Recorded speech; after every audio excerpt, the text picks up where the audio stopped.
Hello दोस्तों, DD સેટની એક્ઝામનું મોડેલ ક્વેશ્ચન પેપર ફિઝિક્સ અને કેમિસ્ટ્રી જે સેક્શન 1 ની અંદર આવશે. આ મોડેલ ક્વેશ્ચન પેપરના 50 most IMP multiple choice question અને એના આન્સર એના વિશે આજે આપણે ચર્ચા કરીશું. અને આ ક્વેશ્ચનના આન્સર 1.5 મિનિટની અંદર આપણે આપવાના રહેશે. તો એની ગણતરી ફાસ્ટ મેથડથી કેવી રીતે કરવી અને એક્યુરેસી સાથે કેવી રીતે કરવી એના વિશે ના 50 ક્વેશ્ચન અત્યારે આપણે જોવાના છીએ. તો ક્વેશ્ચન નંબર 1 આ ટાઈપના ક્વેશ્ચન પૂછાઈ શકે છે. Which of the following is not a scalar quantity? આમાંથી અદિશ રાશિ કઈ નથી?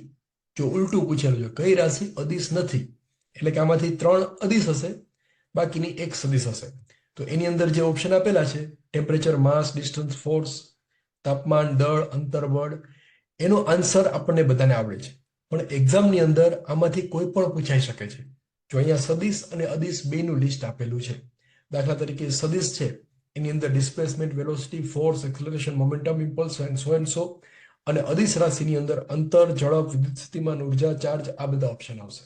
તો આમાંથી એક ક્વેશ્ચન પૂછાવાની પૂરેપૂરી સંભાવના છે કે અદિશ રાશિ કઈ અને સદિશ રાશિ કઈ. તો આ રીતે ક્વેશ્ચન પૂછાય તો આન્સર આવશે બળ અથવા force. Which is not a scalar quantity, એટલે કે કઈ રાશિ અદિશ નથી, એટલે કે કઈ રાશિ સદિશ છે. તો એમાં આન્સર આવશે બળ અથવા ફોર્સ. આમાં ધ્યાન રાખવાનું, આની અંદરથી કેટલા ક્વેશ્ચન નીકળી શકે? લગભગ 20 થી 25 ક્વેશ્ચન આના જેવા હોઈ શકે છે. આમાંથી કોઈ પણ આપેલું હોય તો એમાંથી સદિશ કઈ અને અદિશ કઈ એ તમારે શોધવાનું રહેશે. જેમાં દિશાની જરૂર પડે એને કહેવાય સદિશ રાશિ, એટલે કે વેક્ટર ક્વોન્ટિટી. અને જેની અંદર દિશા ન હોય, ડાયરેક્શન ન હોય, એને કહેવાય અદિશ રાશિ. એના વિશે આપણને આઈડિયા છે. Question number 2, if the measurement has N absolute error of 0.01, એટલે જો માપમાં નિરપેક્ષ ભૂલ 0.01 સેન્ટીમીટર હોય અને માપેલું મૂલ્ય 5 સેન્ટીમીટર હોય તો સંબંધિત ભૂલ એટલે કે રિલેટિવ એરર કેટલી હોઈ શકે? તો એના માટેનું એક ઇક્વેશન છે, આપણે ભણી ગયા છીએ.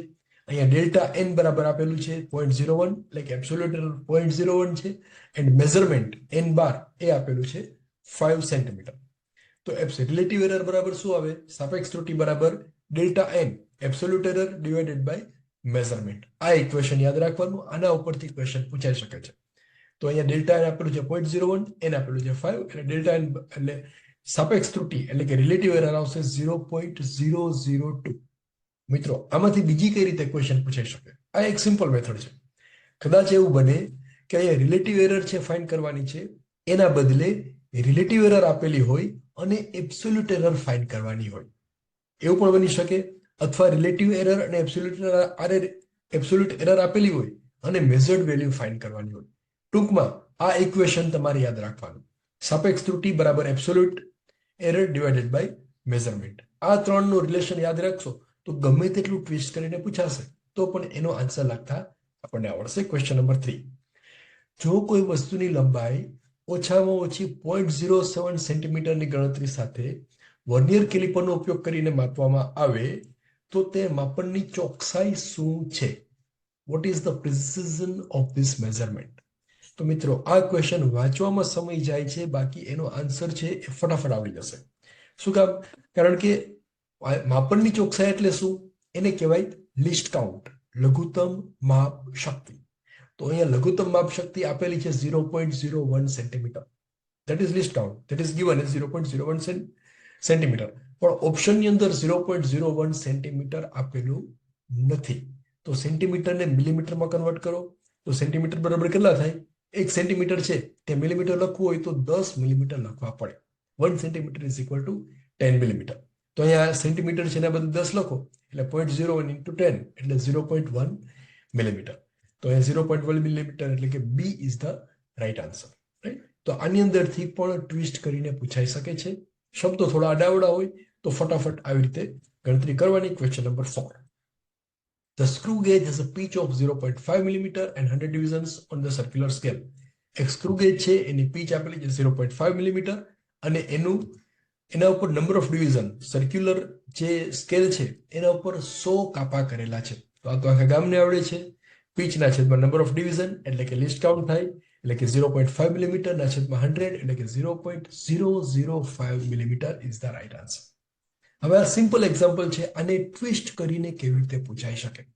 તો ટ્વિસ્ટ કરીને એવી રીતે પૂછાય કે પીચ આપેલી હોય અને લિસ્ટ કાઉન્ટ આપેલું હોય તો નંબર ઓફ ડિવિઝન શોધો, અથવા નંબર ઓફ ડિવિઝન આપેલા હોય અને લિસ્ટ કાઉન્ટ આપેલી હોય, પીચ શોધો. આમાંથી કોઈ પણ કોમ્બિનેશન પૂછાઈ શકે, પણ આ એક ઇક્વેશન યાદ રાખો એટલે એક ગમે તે કોમ્બિનેશન પૂછાયેલું હોય આપણને એનો સાચો જવાબ લખતા આવડશે. પ્લસ મિલીમીટર અને સેન્ટીમીટરનું કન્વર્ઝન કરવાનું પણ ભૂલાય નહીં, એમાં પણ ભૂલ થવાની સંભાવના રહે છે. Question number 5. In a measurement if the measured value is 30 centimetre, એટલે કે માપનું મૂલ્ય 30 સેન્ટીમીટર છે અને નિરપેક્ષ ભૂલ 0.1 સેન્ટીમીટર છે. અહીંયા એબ્સોલ્યુટ એરર આપેલી છે.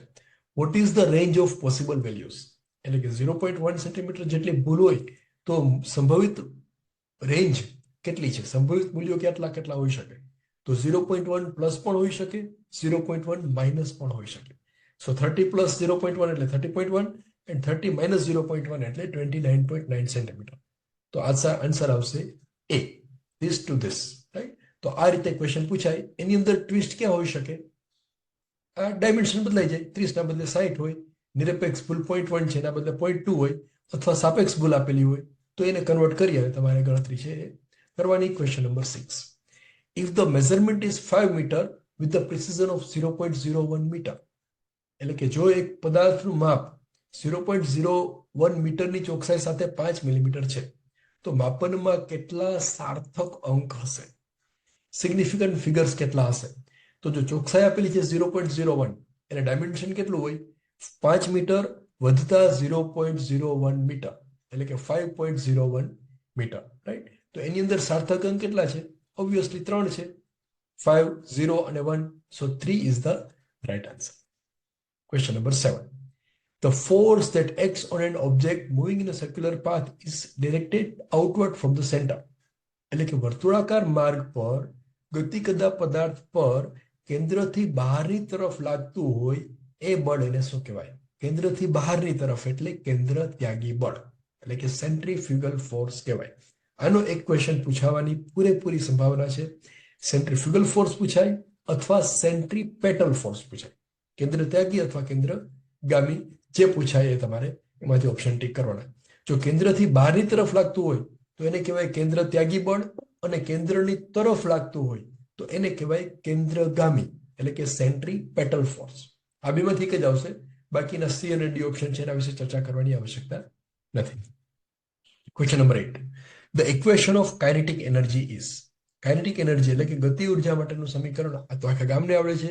ગતિ ક્યાં આવે? આમાં વેલોસિટી હોય ત્યાં ગતિ આવે.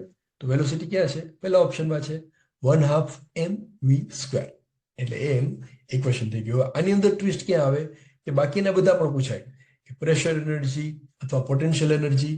તો પોટેન્શિયલ એનર્જી પૂછાય તો જે પૂછાય હોય એ ઓપ્શન એમાંથી સિલેક્ટ કરવાનો. દાખલા તરીકે mgh/t છે એ પણ mgh એ પોટેન્શિયલ એનર્જી છે, p છે એ પ્રેશર એનર્જી છે. The energy an object possesses due to its motion, ગતિના લીધે જે શક્તિ ધરાવે છે એ ઉર્જાને કઈ કહેવાય? તો ઓબ્વિયસલી એને કહેવાય ગતિ ઉર્જા અથવા કાઇનેટિક એનર્જી. પોટેન્શિયલ એટલે કે પરિસ્થિતિના આધારે, એની ઊંચાઈના આધારે જો ઉર્જા હોય તો એને કહેવાય સ્થિતિ ઉર્જા અથવા પોટેન્શિયલ એનર્જી. દાખલા તરીકે ડેમમાં ભરેલું પાણી, ડેમમાં પાણી ભરેલું હોય કોઈ ઊંચાઈ સુધી, તો એની જે પાણી છે એની અંદર પોટેન્શિયલ એનર્જી રહેલી છે. પછી પાઇપમાં પાણી વહેતું હોય તો એની અંદર કાઇનેટિક એનર્જી રહેલી છે. પ્લસ ડેમ હોય એના તળિયામાં જે પાણી ભરેલું છે કે જેના ઉપર દબાણ લાગેલું છે તો એ એની પ્રેશર એનર્જી છે, રાઈટ? એટલે ડેમના પાણી ભરેલું છે એની સપાટી ઉપર છે એ પોટેન્શિયલ એનર્જી છે, તળિયામાં પ્રેશર એનર્જી છે, અને પાઇપલાઇનની અંદર કાઇનેટિક એનર્જી છે. જો આ પેલો ક્વેશ્ચન પાછો આવ્યો, વર્તુળાકાર ગતિમાં પદાર્થને વર્તુળાકાર પાથ પર જાળવી રાખવા માટે કયું બળ જરૂરી છે? એટલે કે which in a circular motion which force is responsible four keeping N object moving in a circular path? એમાં કયું આવશે? યસ, સેન્ટ્રીપેટલ, એટલે કે કેન્દ્રગામી બળ. કેન્દ્ર તરફ ખેંચાયેલો ઓબ્જેક્ટ રહે તો એનું જે બળ છે એને કહેવાય કેન્દ્રગામી બળ, centripetal force. Question number 11. If a force of 10 Newton is applied to an object for 5 seconds, 5 second સુધી 10 ન્યૂટન જેટલો બળ લગાવવામાં આવે તો બળનો આવેગ કેટલો હશે? ઇમ્પલ્સ ઓફ ફોર્સ એટલે બેનો ગુણાકાર. Impulse of force is equal to force into time. 10 newton into 5 second. So 10 newton, 10 into 5 50 newton second. B is the right answer. આ ક્વેશ્ચનમાં પૂછાઈ શકે છે. Question number 12. The linear momentum of an object is defined as. ઓબ્જેક્ટના રેખીય વેગમાનની વ્યાખ્યા કેવી રીતે આપવામાં આવે છે? તો એની અંદર આ ઓપ્શન આપેલા છે: માસ ઇન્ટુ એક્સલરેશન, માસ ઇન્ટુ વેલોસિટી, એક્સલરેશન વેલોસિટી અને માસ અપોન વોલ્યુમ. તો કયો ઓપ્શન આવશે? Yes, linear momentum is equal two mass into velocity, દળ ગુણ્યા વેગ. એને કહેવાય linear momentum. Question number 13. Two capacitors, 3 microfarad and 2 microfarad, are connected in series. Calculate the equivalent capacitance. બે કેપેસિટર છે એને સિરીઝમાં જોઈન કરેલા છે. તો જ્યારે કેપેસિટન્સ હોય એને સિરીઝમાં શ્રેણીમાં જોઈન કરવામાં આવે ત્યારે એનું ઇક્વિવેલન્ટ કેપેસિટન્સ માટેનું ઇક્વેશન આવી રીતે છે: 1/c is equal to 1/c1 plus 1/c2. એમાં બધી વેલ્યુ મૂકો. 1/c1 એટલે 3 છે, તો 1/3 પ્લસ c2 એટલે 2 છે, એટલે 1/2. હવે આને સાદુરૂપ આપી દો એટલે 1/c બરાબર આવશે. અહીંયા 3 છે તો ઉપર નીચે બેને 2 વડે ગુણો એટલે 2/6 થશે. આ ઉપર નીચે બેને 3 વડે ગુણો એટલે 3/6 થશે. બેના અંશ અલગ અલગ છે, છેદ સરખા છે એટલે અંશનો સરવાળો કરાય. એટલે 1/c is equal to 2 plus 3 upon 2 plus 3 એટલે 5/6. 1/c is equal to 5/6 and c is equal to 6/5. That is equal to 1.2 microfarad. Option A is the right answer. Question number 14. A wire has resistance of 8 ohm. એક wire છે એનો અવરોધ 8 ohm છે. એમાંથી 2 ampere જેટલો વિદ્યુત પ્રવાહ વહે છે. Calculate the voltage across the wire. વાયરમાં વોલ્ટેજની ગણતરી કરો. તો વોલ્ટેજ માટેનું ઇક્વેશન છે voltage is equal two I into R, current into resistance. તો બધી વેલ્યુ મૂકો. 2 એમ્પિયર ઇન્ટુ 8 ઓહમ એટલે 8 2s are 16 વોટ. 16 વોલ્ટ એટલે B is the right answer. અહીંયા ધ્યાન રાખજો, ડી ઓપ્શન આવશે નહીં. 16 વોટ નથી, એ વોલ્ટ છે. એ બંને અલગ અલગ એકમો છે. Now example number 15. A charge of 2 micro C, C means coulomb. 2 microcoulomb is placed in an electrical field of intensity 500 Newton per coulomb. Calculate the force experienced by the charge. એટલે 500 newton per coulomb તીવ્રતાના electric ક્ષેત્રમાં 2 માઇક્રોકુલમનો charge મૂકવામાં આવે છે. તો charge દ્વારા અનુભવાયેલ બળની ગણતરી કરો. તો જુઓ, આ એક્ઝામ્પલ કદાચ પહેલી જ વખત આપણે જોતા હોઈએ તો પણ આવડી જાય એવો છે. એક પણ ઇક્વેશન યાદ રાખવાની જરૂર નથી. અહીંયા જે એકમ આપેલા છે, યુનિટ્સ આપેલા છે, એનો ઉપયોગ કરી અને આપણે એક્ઝામ્પલ છે ગણી શકીએ. દાખલા તરીકે અહીંયા યુનિટ છે 2 માઇક્રોકુલમ અને અહીંયા છે ન્યૂટન પર કુલમ. તો આ બેનો ગુણાકાર કરો તો કુલમ કુલમ ઉડી જાય એટલે ન્યૂટન એટલે કે ફોર્સ એનો આન્સર આવી જાય. એટલે અહીંયા શું કરવાનું છે? માત્ર બેનો ગુણાકાર કરવાનો છે. So force is equal to 500 newton per coulomb into 2 microcoulomb. પણ અહીંયા પિક્ચર શરૂ થાય છે, એક નાનકડી ભૂલ થવાની સંભાવના છે. કારણ કે સીધો ગુણાકાર કરો તો જો અહીંયા એકમ લખવાના, આ માઇક્રો છે, માઇક્રોને પહેલા હટાવવું પડે તો જ એ કુલમ કુલમ ઉડી જશે. તો એ હટાવવા માટે શું કરવાનું? 1 માઇક્રોન એટલે 10⁻⁻6, રાઈટ? એટલે કે 2/10⁶ ઇન્ટુ સી. એટલે માઇક્રોન ક્યાં પણ લખેલું હોય માઇક્રો એટલે આવી રીતે લખી શકાય. આ માઇક્રો શબ્દ ન લખવો હોય તો 1/10⁶ લખી દો તો એ ચાલે, રાઈટ? હવે એને સાદુરૂપ આપો તો 500 ગુણ્યા 2 એટલે 1000, એના છેદમાં 10⁶. આ coulomb coulomb gets cancelled, newton આવશે. 1000 ના છેદમાં 10⁶ એટલે 0.001 ન્યૂટન ઇઝ ધ આન્સર. તો આ ક્વેશ્ચન પૂછાવાની પૂરેપૂરી સંભાવના છે. માત્ર થોડાક ડિજિટ, થોડાક નંબર છે એમાં ફેરફાર થઈ શકે છે. ક્વેશ્ચન નંબર 16 સેમ એના જેવો જ છે. આ પ્રોબ્લેમ તમારે અહીંયા જાતે ગણવાનો છે. 2 point charges Q1 5 microcoulomb and Q2 -4 microcoulomb are placed 2 meters apart. 2 point છે એના ચાર્જિંગ આપેલા છે Q1 Q2. આ બંને વચ્ચેનું અંતર આપેલું છે 2 metre. Calculate the magnitude of force between them. કેની વેલ્યુ આપેલી છે? તો અહીંયા આગળ એક ઇક્વેશન યાદ રાખવાનું છે. Q1 બરાબર આપેલા છે 5 માઇક્રોકુલમ. માઇક્રોન છે એને આપણે ખસેડવું હોય તો શું કરવાનું? 10⁶ સાથે મલ્ટીપ્લાય કરી દેવાના. અને Q2 બરાબર આપેલું છે -4 માઇક્રોકુલમ એટલે કે -4 × 10⁻⁶ કુલમ, રાઈટ? Q1 Q2 આપેલા છે. અને આ ત્રણેય વચ્ચેનો રિલેશન છે એનું ઇક્વેશન આ છે. આ ઇક્વેશન યાદ રાખવાનું છે. F force is equal to k into Q1 Q2 upon R square. Q1 Q2 આપેલા છે. R એટલે Q1 અને Q2 વચ્ચેનું અંતર, બે બિંદુઓ વચ્ચેનું અંતર જે અહીંયા આપેલું છે. જુઓ 2 મીટર એટલે R બરાબર 2 મીટર. Q1 અને Q2 આપેલા છે. K ની વેલ્યુ આપેલી છે 9 × 10⁻19 ન્યૂટન મીટર સ્ક્વેર પર કુલમ સ્ક્વેર. તો અહીંયા આવી રીતે બધી વેલ્યુ લખ્યું અને K ની વેલ્યુ 9 × 10⁻9 ન્યૂટન મીટર સ્ક્વેર પર કુલમ સ્ક્વેર ઇન્ટુ Q1 એટલે 5 × 10⁻6 C પ્લસ ઇન્ટુ Q2 એટલે કે -4 × 10⁻6 C અપોન R સ્ક્વેર એટલે કે 2 મીટર સ્ક્વેર. માઇનસની વેલ્યુ યાદ રાખવાની જરૂર નથી. આગળ માઇનસ લખશો તો પણ ચાલશે. હવે એને સાદુરૂપ આપો એટલે જો મીટર સ્ક્વેર ઉડી ગયા. સી અહીંયા ઉપર 2 વખત છે, અહીંયા સી સ્ક્વેર છે એટલે ઉડી ગયું, એટલે બાકી રહેશે newton. So 45 × 10⁻9 × 10⁻12 newton is the answer. પણ એ ઓપ્શનમાં એ ઓપ્શન આપેલો નથી, તો આપણે સિમ્પ્લિફાય કરો એટલે 45 × 10⁻3 એટલે કે 0.045 ન્યૂટન ઇઝ ધ આન્સર. એટલે એક જ ઇક્વેશન યાદ હોય અને થોડીક ટેકનિકનો યુઝ કરો એટલે એની અંદર પરફેક્ટ આન્સર છે એ લખતા આપણને આવડી જશે. Example number 70. The property of a material to oppose the flow of electric current, એટલે કે વિદ્યુત પ્રવાહને અવરોધવાના પદાર્થના ગુણધર્મને શું કહે છે? તો એ તો ખબર છે ને, અવરોધ એટલે કે રેઝિસ્ટન્સ. સિમ્પલ ક્વેશ્ચન છે. ઉલટું જ પૂછાય કે ફ્લો નો જે ગુણધર્મ છે એને શું કહેવાય? ઓપોઝ શબ્દ કાઢી નાખો તો એમાં આવશે વાહકત્વ અથવા conductance.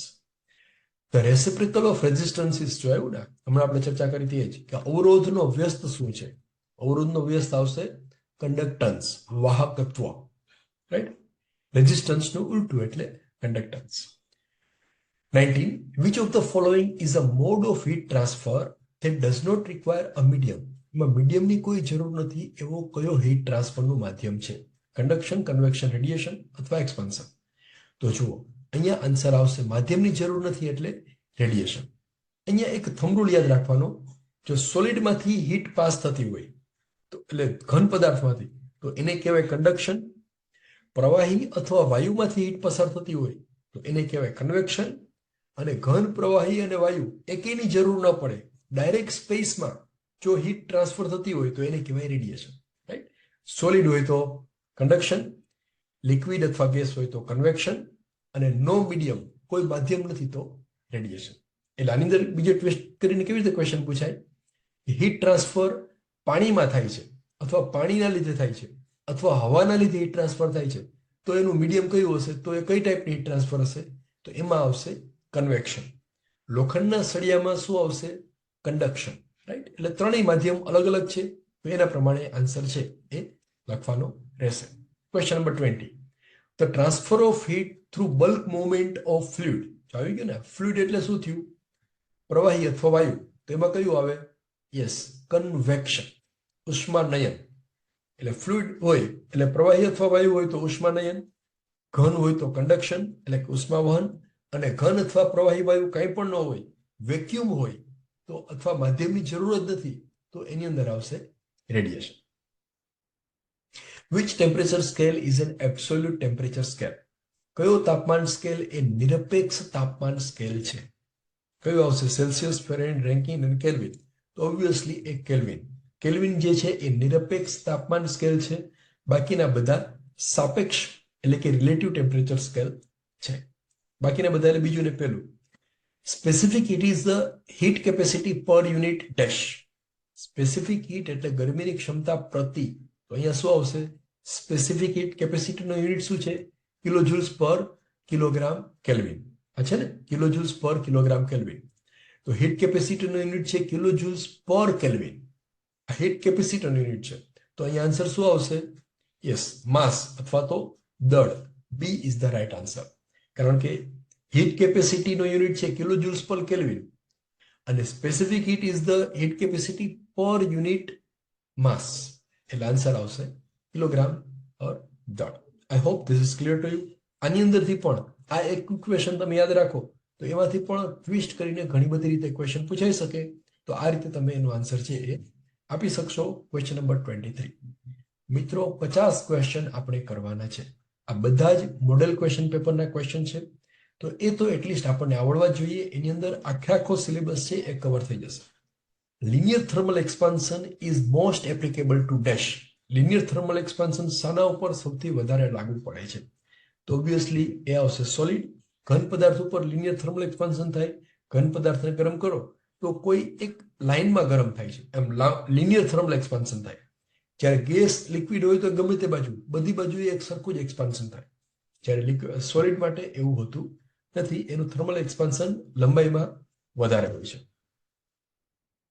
Which material would generally have the highest thermal conductivity? સૌથી વધારે થર્મલ કન્ડક્ટિવિટી એટલે કે થર્મલ વાહકતા શામાં હશે? તો ઓબ્વિયસલી મેટલ હોય એની થર્મલ કન્ડક્ટિવિટી સૌથી વધારે હોય. તો અહીંયા 4 ઓપ્શન આપેલા છે: વુડ, રબર, સ્ટાયરોફોમ અને એલ્યુમિનિયમ. તો એની અંદર એલ્યુમિનિયમ છે, ધાતુ છે, એટલે એની થર્મલ કન્ડક્ટિવિટી મેક્સિમમ હશે. So D is the right answer. The distance between two successive points in a wave in the same phase is called. બે ક્રમિક બિંદુઓ વચ્ચેનું અંતર સમાન તબક્કામાં તરંગની અંદર જે હોય એને શું કહેવાય? તો એનો આન્સર આવશે તરંગ લંબાઈ અથવા વેવલેન્થ. બે ક્રમિક બિંદુઓ વચ્ચેનું અંતર એને કહેવાય વેવલેન્થ, તરંગ લંબાઈ. Question number 26. If the frequency of a wave is 50 hertz, what is its periodic time? Frequency 50 hertz છે તો એનો પીરિયોડિક ટાઈમ શું હશે? સામયિક સમય શું હશે? તો એના માટેની ઇક્વેશન છે ફ્રીક્વન્સી f બરાબર 50 હર્ટ્ઝ. હર્ટ્ઝ એટલે સાયકલ પર સેકન્ડ. 50 સાયકલ પર સેકન્ડ. એક સેકન્ડમાં 50 સાયકલ પાસ થઈ જાય છે, એવી રીતે આપેલું છે, રાઈટ? તો t is periodic time is equal two 1 upon frequency, એટલે કે 1 upon 50 સેકન્ડ પર સાયકલ, રાઈટ? એટલે એક સાયકલ માટે કેટલો ટાઈમ લાગે? 1 upon 50, 0.02 second. So option A is the right answer. આ ઇક્વેશન યાદ રાખવાનું, એનું રેસિપ્રોકલ કરી દેવાનું. 50 હર્ટ્ઝ એટલે સાયકલ પર સેકન્ડ, તો એ સેકન્ડ ફાઇન્ડ કરવાનું છે. તો કેટલા આવે? 1/50 એટલે 0.02. Question number 26. Which property of a wave is related to its loudness in the case of sound waves? ધ્વનિ તરંગોના કિસ્સામાં તરંગનો કયો ગુણ તેના જોરથી સંબંધિત છે, એની લાઉડનેસ સાથે સંકળાયેલો છે? તો amplitude, frequency, wavelength, periodic time. તો એમાં આન્સર આવશે એમ્પ્લિટ્યુડ. કંપન વિસ્તારના આધારે એની લાઉડનેસ છે એ હોય છે. 28. The SI unit of amplitude is hertz, watt, meter and decibel. તો એની અંદર આન્સર આવશે મીટર. એમ્પ્લિટ્યુડ ઓફ વાઇબ્રેશન એટલે વાઇબ્રેશનની ઊંચાઈ એ મીટરમાં મપાય. જનરલી એ મિલીમીટર અથવા માઇક્રોનના અંદર હોય છે, પણ એનો યુનિટ છે લંબાઈનો એકમ છે, એટલે metre is the right answer. 29 and 30 બે ક્વેશ્ચન એક સાથે મૂકેલા છે. The change in the direction of a wave when it crosses the boundary between two different media, એટલે કે બે અલગ અલગ માધ્યમમાંથી જ્યારે તરંગ પસાર થાય છે ત્યારે એ વિચલિત થાય છે. તો આ ઘટનાને શું કહેવાય છે?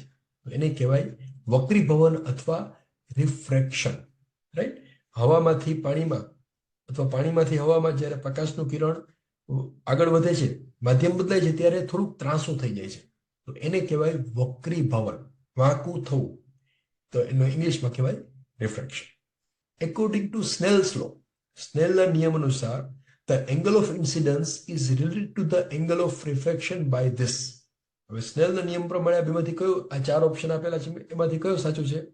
સ્નેલના નિયમમાં સાઈન જ આવે, આવી રીતે યાદ રાખવાનું. એટલે option A n1 sin θ1 is equal to n2 sin θ2 is the right answer. A is the right answer. Question number 31. On burning magnesium ribbon in air, it produces dash flame. કે જ્યારે મેગ્નેશિયમની પટ્ટી હોય એને હવામાં સળગાવવામાં આવે તો કેવા કલરની જ્યોત ઉત્પન્ન થાય છે? એની અંદર આવશે ડેઝલિંગ વ્હાઇટ, પ્રજ્વલિત સફેદ. મેગ્નેશિયમ હોય એને ગરમ કરો, મેગ્નેશિયમને સળગાવો, તેમાંથી સફેદ ધુમાડો નીકળે છે. એ યાદ રાખવું, બરોબર? ત્યાર પછી એ 4 ઇક્વેશન આપેલા છે. 32મો question. Which of the following is a balanced chemical equation? નીચેનામાંથી કયું સમતોલિત રાસાયણિક સમીકરણ છે? તો આ ઇક્વેશન તો બધાને આવડશે. આનો આન્સર પરફેક્ટલી બધાને આવડવો જ જોઈએ. પેલું જોઈએ, જો અહીંયા CA1 છે, અહીંયા CA1 છે, એટલે હોઈ શકે નાઇટ્રોજન 1 છે, અહીંયા નાઇટ્રોજન 2 છે. જો NO3 ટ્વાઇસ એટલે આ એક એ ઓપ્શન નહીં આવે. Option B NaOH plus H2SO4, Na2SO4 plus H2O. તો Na 1 છે, અહીંયા 2 છે એટલે એ પણ બેલેન્સ નથી એટલે બી પણ નહીં આવે. BaCl2 plus H2SO4, BaSO4 plus HCl twice HCl આવે એટલે સી પણ નહીં આવે. ડી NaCl પ્લસ AgNO3, સો AgCl પ્લસ NaNO3. યસ, આ ડી જે છે એની અંદર બધું જ બેલેન્સ કરેલું છે. બધાની સંખ્યા એક સરખી છે, બે સાઈડ Na સરખા છે, AgNOCl બધું એક સરખું છે એટલે D is the right answer. મિત્રો, આ ટાઈપના ક્વેશ્ચન છે એ ટાઈમ વધારે વપરાય એની સંભાવના છે, પણ આપણી પાસે 1.5 મિનિટનો ટાઈમ છે. 1.5 મિનિટની અંદર ગમે તેમ કરીને એક ક્વેશ્ચનનો આન્સર છે એ લખી દેવાનો. જો એના કરતાં વધારે સમય જાય એવું લાગતું હોય તો એ ક્વેશ્ચન છેલ્લે અટેન્ડ કરવાનો, ત્યાં અટેન્ડ કરવાનો નહીં. Question number 33.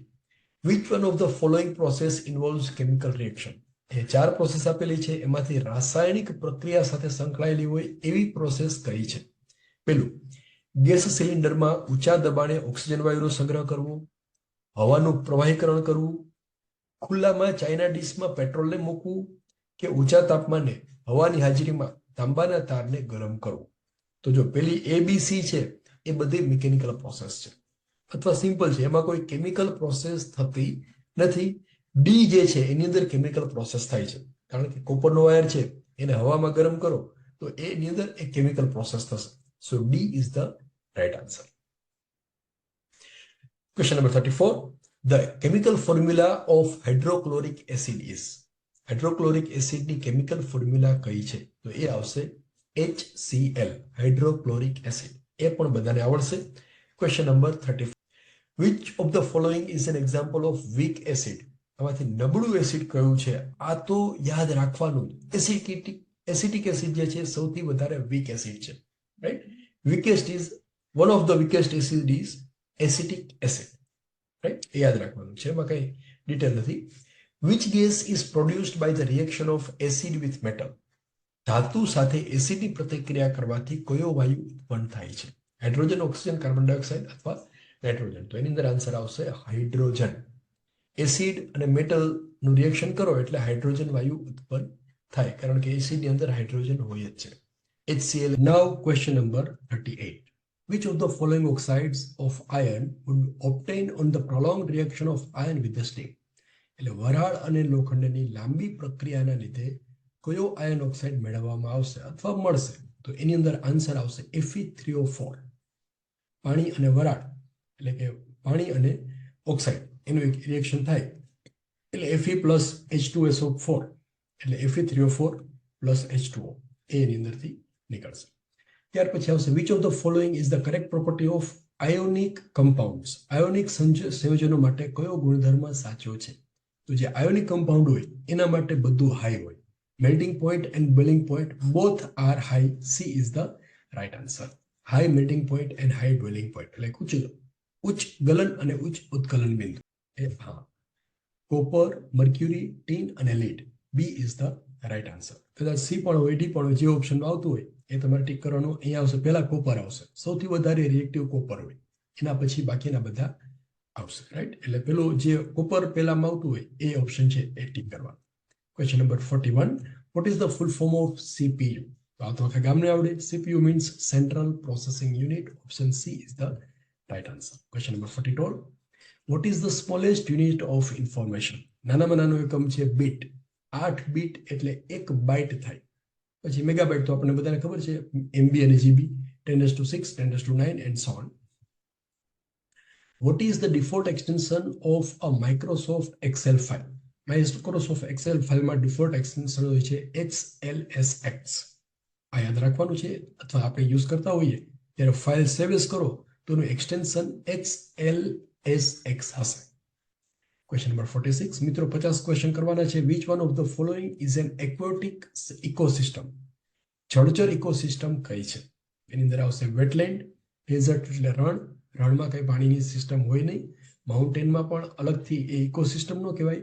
વેટલેન્ડ જે છે ભેજવાળી જમીન હોય, that is aquatic ecosystem. Which of one of the following is the indirect use of forest? Forest જંગલોનો પરોક્ષ ઉપયોગ ક્યાં થાય છે? સો એમાં ઓપ્શન આવશે ચેકિંગ, સોઇલ ઇરોઝન, જમીનનું ધોવાણ. એ જંગલોના લીધે જમીનનું ધોવાણ રોકાય છે. Gardens are the examples of. બગીચાઓ છે શાનું ઉદાહરણ છે? કુદરતી ઇકોસિસ્ટમ, કૃત્રિમ ઇકોસિસ્ટમ, ઇકોલોજી કે પર્યાવરણ? તો એ કૃત્રિમ રીતે બનાવેલું હોય છે. બગીચાઓ કોઈ કુદરતી નથી હોતા, કૃત્રિમ રીતે બનાવેલા હોય છે, મેનમેડ છે, માણસો દ્વારા બનાવેલા છે. એટલે આન્સર આવશે આર્ટિફિશિયલ ઇકોસિસ્ટમ, કૃત્રિમ ઇકોસિસ્ટમ. બે જ ક્વેશ્ચન બાકી છે. Which one of the following is a non renewable energy resource? એમાંથી નોન રિન્યુએબલ એટલે કયો? કે જે રિન્યુ થવાનો નથી, એકવાર વપરાઈ ગયું એટલે પૂરું થઈ ગયું. જે લિમિટેડ છે, થોડાક સમયમાં જ એનું ભવિષ્યમાં સમાપ્ત થઈ જશે, એવો એનર્જી સોર્સ કયો છે? તો આની અંદર સોલાર, મિથેન, હાઇડ્રોઇલેક્ટ્રિક એ કોઈ પૂરા થવાના નથી. કોલસો પૂરો થવાની સંભાવના છે. So coal is the right answer. આ જ ક્વેશ્ચનને ટ્વિસ્ટ કરીને પણ પૂછાઈ શકે. અહીંયા બીજા બધા ઓપ્શન પણ આપેલા હોય. અથવા એવી રીતે પૂછે કે which one is a renewable source of energy? તો એના પ્રમાણે તમારે આન્સર છે એ ટીક કરવાનો રહેશે. Which one of the following is the primary causes of water pollution? પાણીનું પ્રદૂષણ થવા માટેના પ્રાથમિક કારણો કયા કયા છે? Plant, animal, human activity, none of the above. તો બધાને ખબર છે માણસો જ પોલ્યુશન ફેલાવે છે. So option C, human activities is the correct answer. તો મિત્રો આવી રીતે અહીંયા જે બોક્સ આપેલા છે એની અંદર ડીડી સેટના બીજા કેટલાક અગત્યના ક્વેશ્ચન્સનું સોલ્યુશન પણ આપેલું છે. મેથ્સનું મોડેલ પેપર પણ ટૂંક સમયમાં ચેનલ પર આવી જશે. એના પ્રમાણે તમારે તૈયારી કરવાની છે. તો ડીડી સેટ માટે બધા મિત્રોને વિશ ઓલ ધ બેસ્ટ.